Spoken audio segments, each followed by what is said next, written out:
Good morning, 6th class. Let's start chapter of civics, lesson 20, rural development and local self-government.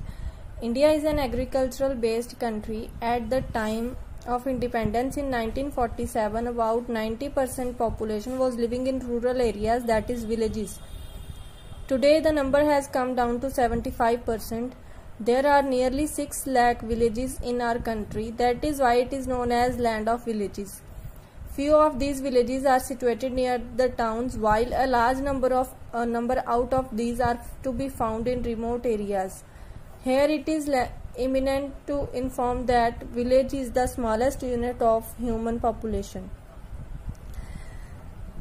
India एक agricultural based country है और 1947 में independence के time पे 90% population India की rural areas में जो कि विलेजेस हैं वहाँ रहती थी, लेकिन इस टाइम पे 75% पॉपुलेशन विलेजेस में रहती है और नियरली 6 लाख विलेजेस हैं हमारी कंट्री में, और इसीलिए इंडिया को लैंड ऑफ विलेजेस बोला जाता है।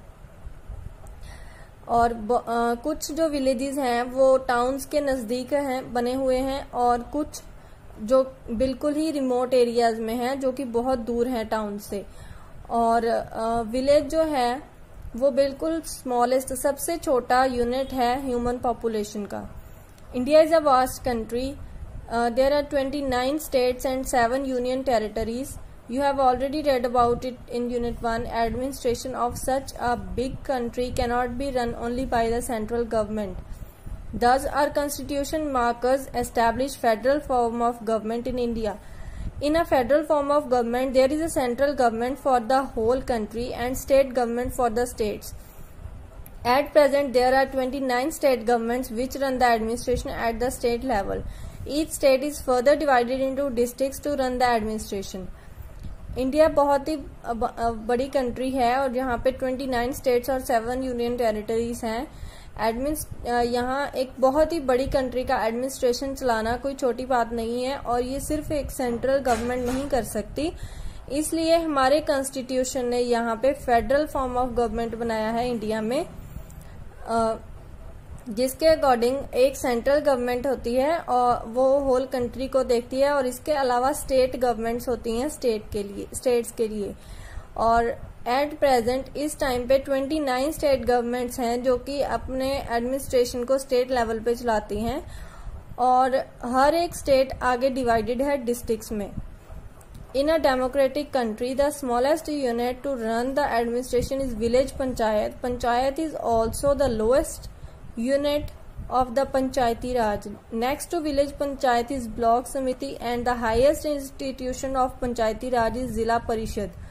Panchayat block samiti act as a link between village panchayat and Zilla Parishad. Zilla Parishad is also known as Zilla Panchayat.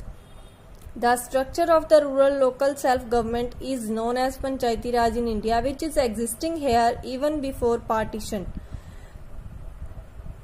और डेमोक्रेटिक कंट्री में स्मॉलेस्ट यूनिट जो एडमिनिस्ट्रेशन को चलाने के लिए होती है वो है विलेज पंचायत, और पंचायत सबसे लोएस्ट यूनिट है पंचायती राज की। विलेज पंचायत से ऊपर होता है ब्लॉक समिति और उससे ऊपर हाईएस्ट इंस्टीट्यूशन है जिला परिषद। पंचायत और ब्लॉक समिति एक लिंक होता है विलेज पंचायत और जिला परिषद के बीच में, और जिला परिषद को जिला पंचायत भी बोला जाता है। और रूरल लोकल सेल्फ गवर्नमेंट का जो स्ट्रक्चर है उसको पंचायती राज बोलते हैं इंडिया में, जो कि पार्टीशन से पहले भी था। नेक्स्ट है चेंजिंग फेस ऑफ विलेजेस। इसके साथ ही यहाँ पे मेंशन है new state is Telangana. Telangana new state बनी थी, आपको पता होगा। Before the arrival of the Britishers in India our villages were self sufficient. But after the advent of the Britishers, the economic condition of Indian villages got deteriorated. Britishers started exploiting the villagers through their economic policies. British government collected huge amount of funds from the farmers in the form of land revenue, which led to economic downfall of the villages. Thus, villages were no more self-sufficient. Britishers के India आने से पहले हमारे जो villages थे वो self sufficient थे, मतलब वो अपना जो भी डेली यूज के लिए चीजें थी या उनके रहने के लिए जो भी कुछ उनको चाहिए होता था वो खुद वहां से अपने विलेजेस में से ही लेते थे।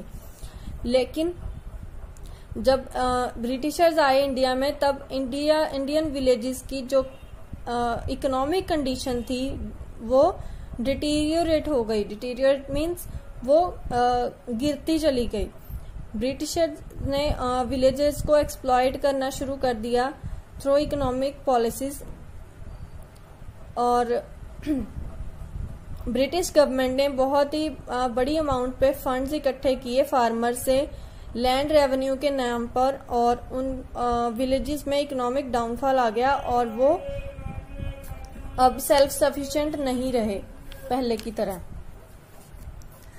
When India got independence, her villages faced with a number of problems like illiteracy, poverty, ignorance and disease, which became hindrances to the progress and prosperity of the villages. जब इंडिया इंडिपेंडेंट हुआ, India के villages में बहुत सारी problems थी, जैसे illiteracy, अनपढ़ता, poverty, गरीबी, ignorance, जैसे लोगों पे ध्यान नहीं दिया जाता था, डिजीजेस थी, बीमारियां थी, और ये हिंड्रेंस था, मतलब एक रुकावट थी इंडिया के प्रोग्रेस और प्रॉस्पेरिटी के लिए विलेजेस की। Indian government made every possible effort to remove these problems one by one, और इंडिया की गवर्नमेंट ने हर एक पॉसिबल एफर्ट किया, हर एक कोशिश की कि रूरल प्रॉब्लम्स को वन बाय वन खत्म किया जाए। Free elementary education was provided to all the citizens. To educate the elderly citizens, adult education centers were opened. Similarly, to improve the condition of agriculture universities were opened. Elementary education free दी गई सारे citizens को, और elderly citizens को, बड़ों को educate करने के लिए एडल्ट एजुकेशन सेंटर खोले गए, और इसी सिमिलरली ऐसे ही एग्रीकल्चर की कंडीशन को इम्प्रूव करने के लिए एग्रीकल्चर यूनिवर्सिटीज बनाई गई। In Punjab one such agriculture university is established at Ludhiana to conduct research work in the field of agriculture. और पंजाब में ऐसी ही एग्रीकल्चर यूनिवर्सिटी बनाई गई लुधियाना में, जो कि रिसर्च वर्क करती थी एग्रीकल्चर में। Here research is being conducted to improve the quality of seeds and to increase crop production.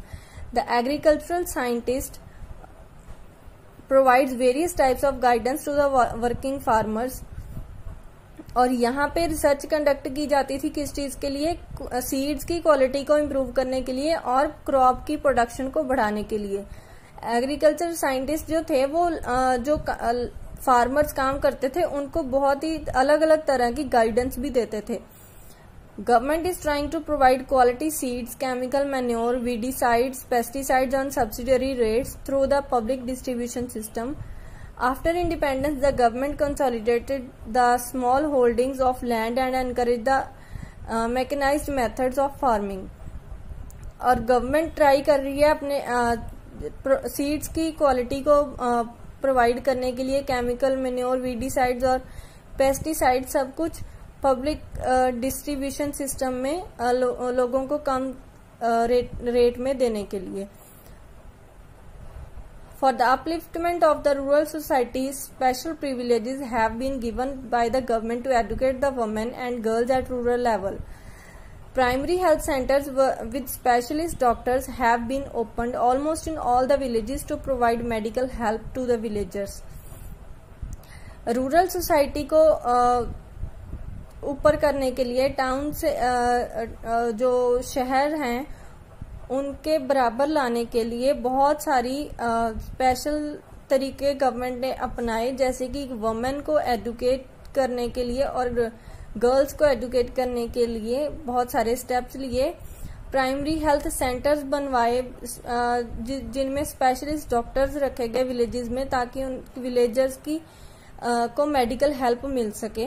The administrative, social and economic condition has improved to a great extent in the modern villages. Efforts have been made to lay link roads from all villages to join them with the state highways. Government has provided loans to unemployed youth at lower rate of interest to discourage the villagers. to migrate to cities in search of employment. Efforts are made to provide safe drinking water and to electrify all the villages. The government has encouraged cooperative farming and cooperative banks in villages to improve the economic condition of the villages. Thus, all state governments and the central government has made sincere efforts for the upliftment of the rural society in India. जो administrative है, social और economic condition को बहुत ही improve हुई है modern villages की, और जो एफर्ट्स हैं वो लगातार हो रहे हैं और पहले भी अब भी हो रहे हैं। रोड्स बनाई गई हैं जो कि स्टेट हाईवेज को ज्वाइन करती हैं विलेजेस से, और गवर्नमेंट की तरफ से लोन प्रोवाइड किए जाते हैं अनएम्प्लॉयड यूथ को कम से कम इंटरेस्ट पे, ताकि वो लोग माइग्रेट होके शहरों में ना जाएं, अपना विलेजेस में ही काम खोल सकें कुछ और एम्प्लॉयड हो सकें। और सेफ ड्रिंकिंग वाटर और इलेक्ट्रिसिटी विलेजेस हर विलेज में पहुंचाने के लिए एफर्ट्स गवर्नमेंट ने किए।